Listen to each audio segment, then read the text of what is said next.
tag of chokers has been ended for South Africa. Yes, that should be the newspaper headlines for today.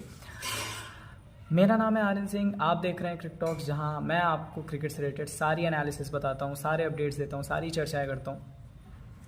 तो अगर आज की बात करें तो आज हम बात करने वाले हैं कल के हुए वर्ल्ड कप के बहुत ही important match South Africa versus Pakistan की। ये मैच हालांकि देखा जाए तो साउथ अफ्रीका के लिए उतना क्रूशियल नहीं था क्योंकि they are already in a good stage in the tournament, but Pakistan के लिए मैच जीतना बहुत ज़्यादा इंपॉर्टेंट था। और साथ ही साथ पाकिस्तान के लिए मैच जीतना उतना ही टफ भी माना जा रहा था क्योंकि जिस तरह से साउथ अफ्रीका खेल रही थी, मतलब आई थिंक इस वर्ल्ड कप में कोई भी टीम इस वक्त साउथ अफ्रीका को नहीं फेस करना चाहेगी क्योंकि the way they are playing, they are scoring runs for fun, taking wickets for fun, और बहुत ही काम एंड कंपोज्ड होके विदाउट एनी यूजलेस एग्रेशन, उसके बावजूद वो इतना अच्छा खेल रहे हैं। उन्होंने इंग्लैंड को हराया, उन्होंने ऑस्ट्रेलिया को हराया। सो बहुत ईजी मैच माना जा रहा था considering the bowling lineup of Pakistan. So ऐसे में सबसे बड़ी जो चर्चा यही थी कि अगर तो साउथ अफ्रीका को भैया पहले बैटिंग मिल गई तो जिस तरह से पाकिस्तान की बॉलिंग है वो मैच एक तरफा हो जाता पहली इनिंग्स में ही, बना देती भैया कुछ 400 रन साउथ अफ्रीका और उसके बाद पाकिस्तान चेस करता रह जाता। लेकिन यहाँ पे किस्मत ने पाकिस्तान का साथ दिया, किस्मत ने बाबर आजम का साथ दिया। बाबर आजम जिनकी कप्तानी को लेके काफ़ी अटकलें लगाई जा रही हैं और ऐसा सोर्सेज से खबर भी मिली है कि PCB is going to sack his captaincy after. ऐसे में पाकिस्तान के लिए टॉस जीतना एक बोनस की तरह था और उन्होंने बिना कोई रिस्क लिए चुपचाप पहले बैटिंग ली। उसका कारण मेनली दो थे। पहला, उन्होंने साउथ अफ्रीका की पहले बैटिंग करते हुए जो जिस तरह की वो बैटिंग करते हैं, जिस तरह से वो खारिज करते हैं गेंदबाजों को, वो देखा था। और साथ ही साथ उन्होंने रन चेज करते हुए साउथ अफ्रीका ने जो मैच गंवाया था नीदरलैंड्स के अगेंस्ट, वो भी देखा था। सो मे बी इन दोनों फैक्टर्स को दिमाग में रखते हुए उन्होंने बल्लेबाजी चुनी। बल्लेबाजी की अगर बात करें तो ओपनिंग जोड़ी जनरली जो कि अभी तक अच्छा कर रही थी वो इस बार फेल रही, और उसके साथ ही साथ इफ्तिकार अहमद को जो प्रमोशन दिया गया वो भी नहीं चला। और बाबर आजम ने ज़रूर टिक के बल्लेबाजी करने की कोशिश की, बट जिस तरह का स्ट्राइक रेट, जिस तरह का टेम्परामेंट की उनसे उम्मीद थी वो उनसे नहीं दिखा। साथ ही साथ उन्होंने जब इफ्तिकार अहमद को अपने साथ रखा, वो दोनों साथ में बैटिंग कर रहे थे, उस समय भी ऐसा लगा नहीं कि कहीं ना कहीं दोनों में कोई इंटेंट है। इनफैक्ट इफ्तिकार अहमद को प्रमोशन भी इसलिए दिया गया था कि वो ऊपर आएँ और गेंदबाजों को टारगेट करें, लंबे लंबे चौके छक्के लगाएं। बट कहीं ना कहीं बाबर के साथ खेलते हुए ऐसा लग रहा था कि जैसे इफ्तिकार भी एक अलग ही टेम्पो सेट करके खेल रहे हैं। तो कहीं ना कहीं मे बी बाबर आजम ने ज़रूर अर्धशतक बनाया, 50 रन बनाए, लेकिन वो नंबर 1 बल्लेबाज जैसा टेम्परामेंट बाबर आजम में बिल्कुल नहीं देखने को मिला। और एक समय पाकिस्तान बहुत बुरी स्थिति में लग रही थी, लगातार विकेट्स गिरने लगे। बट उसके बाद शादाब खान, जिनको काफ़ी ज़्यादा ट्रोल किया जा रहा था पाकिस्तान में कि इसे हटाओ, टीम से बॉलिंग नहीं करा पा रहा है एंड ब्ला ब्ला, बट उन्होंने बैटिंग से यहाँ पे अपना काम दिखाया और साउथ शकील के साथ मिलकर एक अच्छी पार्टनरशिप की, और उसी की वजह से पाकिस्तान जो कि एक समय बुरे स्कोर पे था वो अच्छी साझेदारी करके 270 रन पे पहुंचा। 270 साउथ अफ्रीका की बैटिंग लाइनअप को देखते हुए, जिस तरह उन्होंने अब तक बैटिंग की है उसको देखते हुए बिल्कुल भी बड़ा स्कोर नहीं था। लेकिन साथ ही साथ जिस तरह नीदरलैंड्स के अगेंस्ट उन्होंने चेस करते हुए, इससे भी छोटा टारगेट चेस करते हुए मैच हारा था, उसको देखते हुए कहीं ना कहीं पाकिस्तान के पास एक उम्मीद ज़रूर होगी।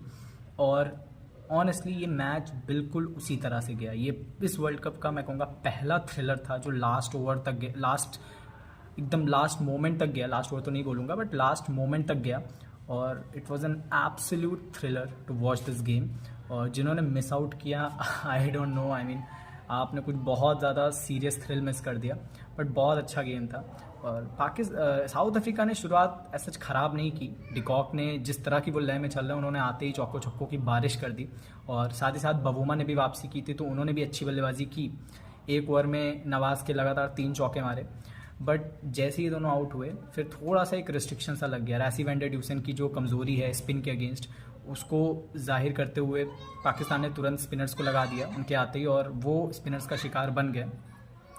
उसके अलावा एक एंड से मार्करम खड़े रहे, वो दूसरे एंड से कोई बल्लेबाज ने एकदम तो घुटने नहीं टेके, बट रेगुलर विकेट्स गिरते रहे। और एक पॉइंट पे जब बहुत क्रूशियल गेम था, मिलर भी आउट हो गए थे, मार्को यानसन भी आउट हो गए थे, और साथ ही साथ गेराल्ड कोट्जे बैटिंग कर रहे थे, उस समय मार्करम का फाइनली पेशेंस जवाब दे गया, और 91 रन पे खेलने वाले मार्करम एक बहुत ही इररिस्पॉन्सिबल शॉट खेल कर आउट हुए। और एक ऐसा बल्लेबाज जो इस तरह की फॉर्म में, इतना सीनियर बल्लेबाज, और टीम को ज़रूरत है, उस समय रन्स लगभग 30-35 रन चाहिए थे और गेंदें पर्याप्त थीं, तो अगर मार्करम वहाँ से सिंगल खेलते तो आराम से वो रन चेज हो जाते, बट उन्होंने इतना रिस्पॉन्सिबल शॉट खेला। और उस समय जब टीम के 7 विकेट ऑलरेडी गिर चुके हैं, तो मार्करम को 91 रन के बावजूद काफ़ी ज़्यादा ट्रोल किया जा रहा है साउथ अफ्रीका में कि आपने मैच को अननेसेसरली इतना क्लोज बना दिया, जबकि वो एक ईजी चेज हो सकता था। फिर मार्करम के आउट होने के बाद जो निचले क्रम के बल्लेबाज हैं उनका तो बस यही काम था कि जो बॉलें हैं और जो रन है उनको बस चेक में रखो, किसी तरह धीरे धीरे सिंगल लेते रहो, और यही उन्होंने किया।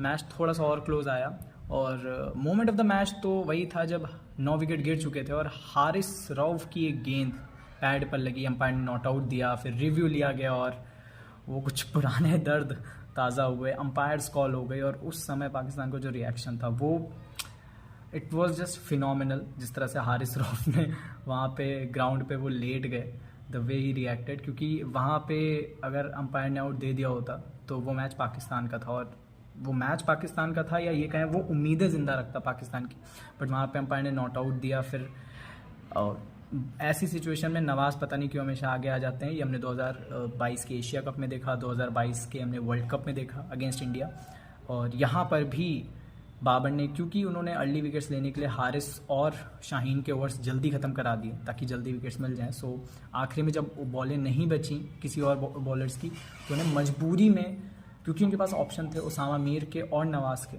बट लास्ट के ओवर्स में 5 या 6 रन चाहिए, और ऐसे में आप किसी लेग स्पिनर को तो बिल्कुल नहीं लाना चाहेंगे, वो भी एक यंग लेग स्पिनर थे।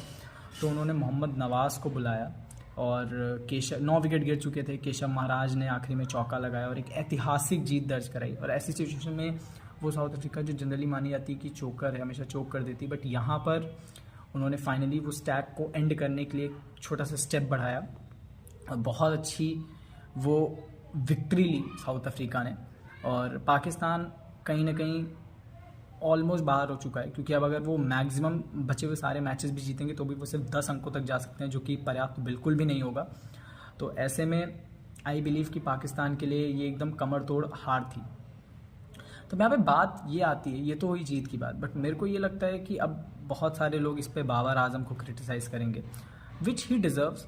ऑनेस्टली हर कप्तान अगर टीम हारती है तो कहीं ना कहीं रिस्पॉन्सिबल होता है, बट उसके अलावा जो मेरे को एक चीज़ सबसे ज़्यादा लगती है कि आई थिंक कहीं ना कहीं पाकिस्तान में वो विनिंग एटीट्यूड की कमी थी। आप इस मैच को छोड़ दें, ये मैच में तो उन्होंने बहुत कोशिश किया, they actually gave their best, but अब वो थोड़ा लास्ट मोमेंट पे ऊपर नीचे हो गया इसलिए वो नहीं जीत पाए। बट कहीं ना कहीं अभी तक इस पूरे टूर्नामेंट में उनके अंदर वो टेम्परामेंट ही नहीं दिखा, किसी बल्लेबाज ने उस तरह से खेलने की कोशिश ही नहीं की। अगर आप मोहम्मद रिजवान को छोड़ दें बल्लेबाजी में, तो कोई भी बल्लेबाज ऐसा नहीं था जिसने दिखाया हो कि मैं अकेले आखिरी दम तक अपने मैच को लेके जा सकता हूँ, अकेले मैच फिनिश कर सकता हूँ। ये किसी भी प्लेयर ने टेम्परामेंट नहीं दिखाया। हारिस रऊफ सिर्फ बल्लेबाजी, मतलब हारिस रऊफ तो बल्लेबाजों से भी ज़्यादा रन खा रहे हैं। आई थिंक जितने तो रन इस वक्त डेवन कॉनवे और रचिन रविंद्र ने बनाए नहीं होंगे, उससे ज़्यादा तो हारिस रऊफ लुटा चुके हैं। तो आई थिंक जो बॉलर्स को मैनेज करने का तरीका होता है वो बाबर आजम ने बहुत ख़राब तरीके से किया। यही चीज़ उन्होंने लास्ट गेम में भी की साउथ अफ्रीका के अगेंस्ट। आपने आखिरी ओवर नवाज़ का बचा के रखा था, वो क्यों था मुझे नहीं समझ में आया। आई मीन आप नवाज़ को पहले खर्च कर सकते थे, आपको शाहीन और हारिस रऊफ के ओवर्स बचा के रखने चाहिए थे। और आई एम डैम श्योर अगर वहाँ पे हारिस का या शाहीन के ओवर बचे होते तो वो मैच 100% पाकिस्तान का होता, क्योंकि शाहीन डेथ ओवर्स में किस तरह की गेंदबाजी करते हैं ये हम सब जानते हैं। हारिस रऊफ के पास वो एक्स्ट्रा पेस है जो कि अगर टॉप ऑर्डर के नहीं तो एटलीस्ट जो लोअर ऑर्डर बल्लेबाज है, जो टेल एंडर्स हैं, उनके लिए बहुत काम आती है, क्योंकि वो बस बॉल को रोकने की कोशिश करते हैं, और अगर बॉल 150 की गेंद को रोकना बहुत मुश्किल होता है।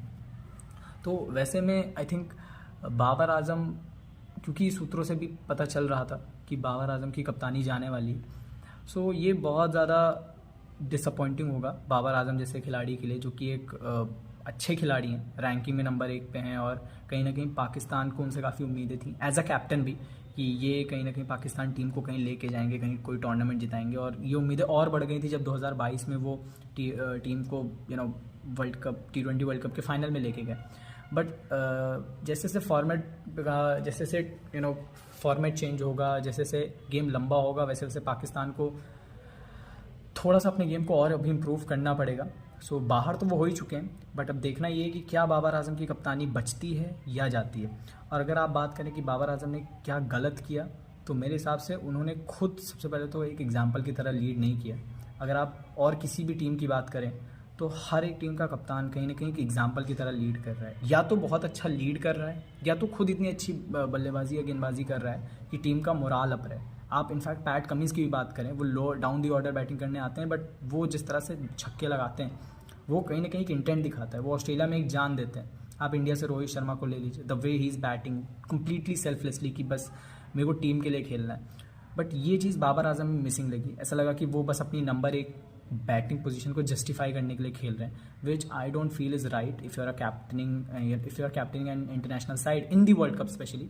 सो आई थिंक वो एक चीज़ थी जो बाबर आजम के अंदर मिसिंग लगी मेरे को। और अब क्योंकि पाकिस्तान बाहर हो चुकी, तो अब इन सब बातों का कोई मतलब है नहीं। अब बाबर आजम चाहे शतक भी मार दें या अब पाकिस्तान कुछ भी कर ले, वो आई थिंक शायद सिर्फ 5 या 6% चांस है पाकिस्तान के फाइनल जाने के। और मुझे नहीं लग रहा कि वो चांस वो ऑस्ट्रेलिया या साउथ अफ्रीका या न्यूजीलैंड किसी को पीछे करके ले पाएंगे। हालांकि उनके कोच मिकी आर्थर ने तो पता नहीं कौन से नशे कर रखे, और उन्होंने बोला है कि हमने अहमदाबाद के फाइनल की टिकट्स करा रखी है और हम 100% फाइनल जाएंगे and we are sure on this. So let's see if he wins, या जो एक जनरल कॉमन सेंस से जनरल प्रेडिक्शन है वो सच होता है। But at least I am not taking chances on it. मेरे को लग रहा है कि पाकिस्तान अब यहाँ से सीधा वर्ल्ड कप के बाद कराची एयरपोर्ट जाएगा। So this is my prediction, do let me know yours as well. और कल के मैच के बारे में आपको क्या लगता है, बाबर आजम ने क्या गलत किया, किस रीज़न से पाकिस्तान ने इतना ख़राब खेला, do let me know in the comment section. Good bye.